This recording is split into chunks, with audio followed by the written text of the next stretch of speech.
So hello guys, welcome back to the new video of Tech Yorker. In this video, I will guide you with how you can use standby mode on iPhone. So first of all, open the settings app on your iPhone. Now here scroll down and tap on standby. Now here turn on this toggle next to standby and this will turn it on. Now after this, you will see these settings: night mode, show notifications and show preview.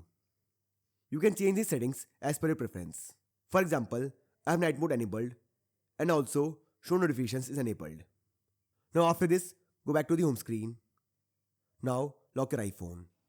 Now plug in the charging cable like this. You can also use the wireless charger. And now the iPhone is charging. Now to use the standby, keep the iPhone on its side like this. And this will enable standby on iPhone. You can change it by swiping left or right, like this. To change the clock, swipe up or down. And you can change the clock style. So this way I can use standby on iPhone. So I hope you find this video useful. And if you do, then don't forget to like this video and subscribe our channel.